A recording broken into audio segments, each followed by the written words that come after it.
बिस्मिल्लाहिर्रहमानिर्रहीम अस्सलाम वालेकुम। जब किसी एक ऐसे शख्स को मुल्क के आला तरीन ओहदे पर फाइज कर दिया जाता है जो कि इज्जत नफ्स से भी आ रही हो और मुल्क के 25 करोड़ अवाम की खिदमत के जज्बे से भी सरशार ना हो और उसकी सोच का महवर सिर्फ उसकी अपनी जात और उसके खानदान के मफाद के गिर्द घूमता हो, अक्ल और दानाई से महरूम ऐसा शख्स जिसको मुल्की हालात और मुल्की मीशत को चलाने के हुनर से बिल्कुल आरी हो, ऐसे शख्स को एक मजबूत मीशत का हामिल मुल्क भी थमा दिया जाए तो ये उसका बेड़ा गर्क कर देता है। बहुत मुश्किल से संभली हुई मीशत को जब इस शख्स के हवाले किया गया तो ये उस मीशत का उस मुल्क के साथ क्या हाल करेगा, ये आप और हम बखूबी अंदाजा लगा सकते हैं। जी हाँ, मैं बात कर रहा हूँ हमारे मोहतरम मियाँ मोहम्मद शहबाज शरीफ साहब, जिन्होंने 16 महीने की वजारत उज़्मा में पाकिस्तान का वो बेड़ा गर्क किया है जो पिछले 75 सालों में ना हो सका। इस शख्स ने 16 महीने के मुख्तसर तरीन अरसा में पाकिस्तान के साथ क्या बदतरीन सलूक किया, उसकी थोड़ी सी झलक आज आपको पेश करते हैं। इमरान खान की बढ़ती हुई मकबूलियत से खाइफ इस शख्स के हवासों पर जो ये छाई हुई थी, इसके पास सिर्फ दो ही चीजें थी जिसके लिए ये इख्तिदार में आया।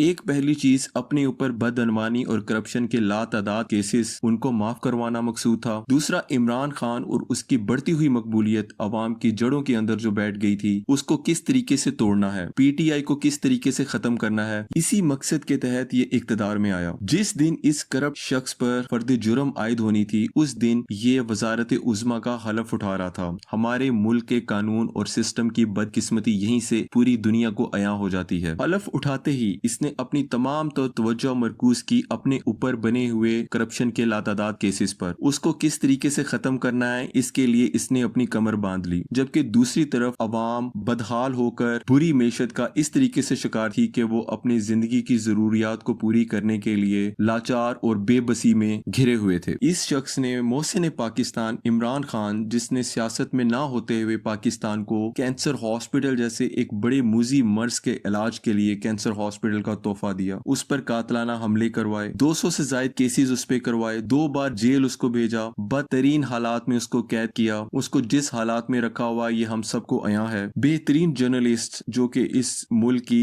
तमाम बुराइयों का एक आईना होता है, आईना दिखाता है पूरी अवाम को कि ये हमारे मुल्क में माशरे में ये चीज हो रही है, इसको इस तरीके से खत्म करना चाहिए, या ये हर एक बुराई और अच्छाई को अवाम तक आश्कार करता है। अरशद शरीफ, उसको शहीद किया गया। एक मासूम वर्कर पीटीआई का जिले शाह जो कि मेंटली डिस्टर्ब्ड आदमी था, उसको किस बेदर्दी से कत्ल किया गया और उस कत्ल का इल्जाम इमरान खान पे लगाया गया कि वो इमरान खान का ही वो एक आशिक था, उसका एक बहुत डाई हार्ड सपोर्टर था। उसका कत्ल का इल्जाम सोचें इमरान खान पे लगाकर कितनी मुज़ीका खेज किस्म की इन्होंने हरकत की है। एक और बहुत रिनाउंड जर्नलिस्ट, एक बहुत बड़े नामवर सहाफी जिसकी बहुत ज्यादा फॉलोअर्स उसको सुनते थे, इमरान रियाज, 800 दिन होने को आए हैं, उसको गायब किया हुआ है जबकि उसका किसी पॉलिटिकल पार्टी से ताल्लुक नहीं था। पीटीआई पे क्रैकडाउन किया, उनके लातादाद सपोर्टर्स वर्कर्स आज भी जेल में सड़ रहे हैं बगैर किसी वजह के, उनको जेल में रखा हुआ है जो कि सरासर एक गुंडागर्दी और एक बदमाशी का मुंह बोलता सबूत है। इमरान रियाज को रखने की जेल में कोई इनके पास वजह नहीं है, उसकी एक फैमिली है, उसके बच्चे, उसकी बीवी जिस तरीके से तड़प रहे हैं उसके बगैर, ये वही शख्स अंदाजा लगा सकता है जो खुद एक फैमिली रखता हो। बदकिस्मती ये है कि ये खुद अपनी एक फैमिली को संभाल के रखते हैं, अपनी फैमिली के लिए सब कुछ करप्ट किस्म के इकदाम करने से गुरेज नहीं करते हैं। किसी शरीफ इंसान को पकड़ के जेल में रख देना और उसको 100 दिन से ज्यादा हो गए हैं, उसका कुछ पता ही नहीं है कि वो किधर है, इस तरीके से उसको गायब कर देना, ये कितना बड़ा जुल्म की इंतहा है, ये तो शायद अल्लाह ही इनको बताएगा। पुलिस फोर्स जो इनकी एक गुलाम बनी हुई है, उन्होंने पीटीआई के लीडरान और वर्करों पर लातादाद छापे मारे, उनके घर में कूद कर, दरवाजों को तोड़कर, चादर और चार दीवारी के तकद्दुस को बुरी तरह पामाल किया, जिसकी मिसाल हमें कहीं नहीं मिलती। पंजाब और इस्लामाबाद पुलिस का खवातीन पर इतना बुरी तरीके से तशद्दुद, जिसकी वीडियोस हमने खुद देखी हैं, वो अभी हमें 75 साल की तारीख में कहीं नहीं नजर आती जो हमें आज देखने को मिली। इसके 16 महीने के दौर में पीटीआई के 10,000 से ज्यादा कारकुनान और लीडरान को गिरफ्तार किया हुआ है। पीटीआई के कारकुनों को गिरफ्तार करने की और जेल में भरने की इनको इतनी ज्यादा खब्त पड़ा हुआ था कि जेलें छोटी पड़ गई, लेकिन इन्होंने पीटीआई के 10,000 कारकुनान को बगैर किसी ठोस वजह के गिरफ्तार कर रखा है। मुल्क में महंगाई की शरह को देखें तो 40% से ज्यादा महंगाई की शरह हो चुकी है, जो कि एक रिकॉर्ड है। आज से पहले कभी भी इतनी महंगाई की शरह नहीं रिकॉर्ड की गई जितनी ये शख्स 16 महीने में कर गया। गरीब अफराद की बात करें तो 3 करोड़ से ज्यादा अफराद खते गुर्बत की लाइन से नीचे आ चुके हैं। पेट्रोल गैस की कीमतों में इजाफा रुकने रुकने का नाम ही नहीं लेता है। शहबाज शरीफ की 16 महीने की हुकूमत ने जिस तरीके से इस मुल्क के जमहूरी निजाम को सुकड़ते हुए देखा और डेमोक्रेटिक पावर्स को जिस तरीके से इसने पामाल किया और उसकी ताकत को कम करके फौज को इतने इख्तियारात सौंपे कि वो हमारे जमहूरी सिस्टम में बाआसानी दखल अंदाजी कर सके। ये ना सिर्फ इसने एक जमहूरी मुल्क के साथ जुल्म किया है, जबकि अपनी वजारत उज़्मा का जो ओहदा था, इस ओहदे पे आने वाले हर प्राइम मिनिस्टर को, जब तक ये हमारा मुल्क कायम है तब तक उस प्राइम मिनिस्टर के साथ इसने जो जुल्म ढा दिया है, इसकी मिसाल कहीं नहीं मिलती। और आने वाले वक्त में हर शख्स इस वजीर आजम को, इस 16 महीने के जोकर आजम को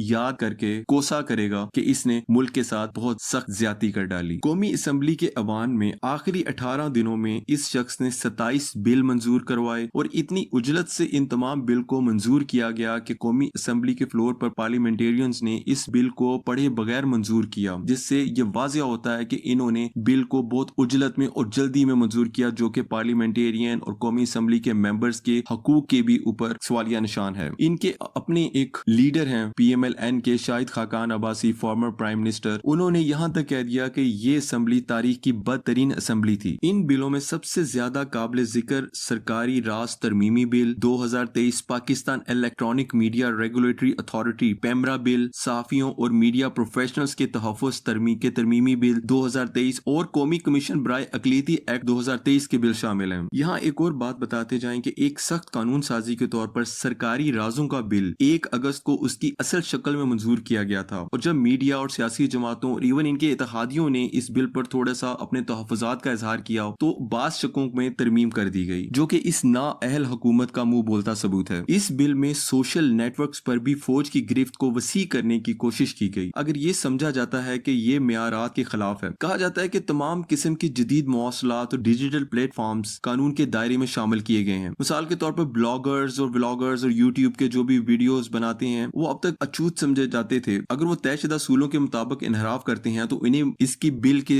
नतीजे में होने वाली सजा का सामना करना पड़ेगा। इसी तरह एक ऐसा कानून भी मुतारफ कराया गया है जिसमें कोई भी पाकिस्तानी शहरी जो गैर अरादी तौर पर कुछ ऐसा करता है कि जिसकी किया हुआ एक्शन गैर मुल्की हमारे दुश्मनों के साथ मैच कर जाता है थोड़ा बहुत, या किसी तरह से उसकी वाबस्तगी दानिस्ता या गैर दानिस्ता तौर पर बना दी जाती है गैर मुल्की दुश्मनों के साथ, तो इस सूरत में उस शख्स को पाकिस्तान का दुश्मन करार दिया जाएगा। ये कानून ISI और IB को इतना मजबूत बनाता है कि वो किसी भी शहरी को इस बना पर गिरफ्तार कर सकते हैं, उसके घर में घुसकर छापा मारकर उसकी इज्जत और चादर और चार दवारी को पामाल कर सकते हैं कि ये शख्स गैर मुल्की किसी एजेंट के साथ मुंसलिक है या फिर इसका इरादा पाकिस्तान के मफाद के अगेंस्ट है। इन 16 महीनों में वजीर आजम शहबाज शरीफ की कैबिनेट में ज्यादातर अहम वजारतों पर नून लीग के मेंबरान फाइज थे, जिनमें एक वजारत खजाना भी थी। और वजारत खजाना की ये मेहरबानियां ही इन 16 महीनों में कि जिन्होंने गरीब की ऐसी कमर तोड़ी है कि गरीब के लिए 2 वक्त की रोटी का हसूल भी नामुमकिन होता जा रहा है। इनके चहीते इसहाक डार ने ऐसी मौशी पॉलिसी नाफज किए रखी इन 16 महीनों में कि जिसकी वजह से आज हमारी मेशत का तकरीबन बेड़ा गर्क हो चुका है। और यकीनन इन्हीं मौशी पॉलिसीज की वजह से आइंदा आने वाले इंतखाबात में नून लीग के ऊपर इतने बुरे असरात मुरतब होंगे कि जिसकी वजह से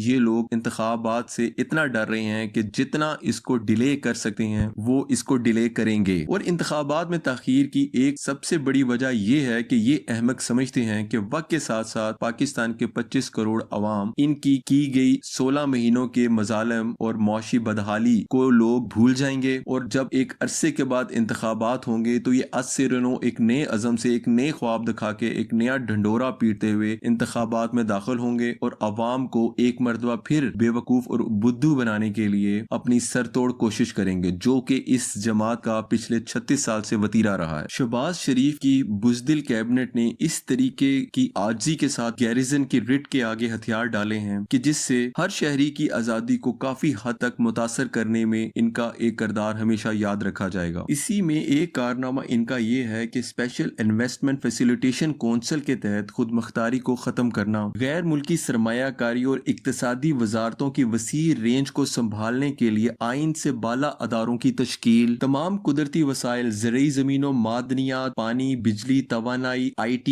पर फौज के कब्जे के लिए वन विंडो ऑपरेशन को यकीनी बनाना, ये तमाम इनके इकदाम ऐसे हैं कि जिसमें एक डेमोक्रेटिक मुल्क की ताकत को, एक जमहूरी ताकत को कम करने में बहुत हद तक अपना किरदार अदा किया है। 2022 में जब इसकी हुकूमत आई तो इलीगल इमिग्रेशन के तहत 7,000 लोग गैर कानूनी तौर पर पाकिस्तान छोड़ गए हैं, जबकि इस साल अब तक 14,000 पाकिस्तानी निकल चुके हैं। ये BBC की रिपोर्ट के मुताबिक ये अदाद शुमार मैं आपके साथ शेयर कर रहा हूँ। शहबाज शरीफ एक ऐसा चापलूस और बुज़दिल किस्म का वजीर आजम हमारी अब तक की तारीख का साबित हुआ कि ये खुद कहता है कि जब मैंने वजारत उज़्मा का ओहदा संभाला तो army chief general Asim Munir मेरे पास आए और आके उन्होंने मुझे तमाम लाया अमल मेरे हाथ में थमाया कि ये है वो लाया अमल जिसके तहत आपने इस मुल्क को चलाना है। ये इस शख्स को पता नहीं है कि इसके मुंह पर इतनी बड़ी कालक है कि जमहूरी मुल्क का वजीर आजम होने के नाते ये मुल्क की गवर्निंग सिस्टम का हेड ऑफ स्टेट है। सारे मुल्क के गवर्नर्स को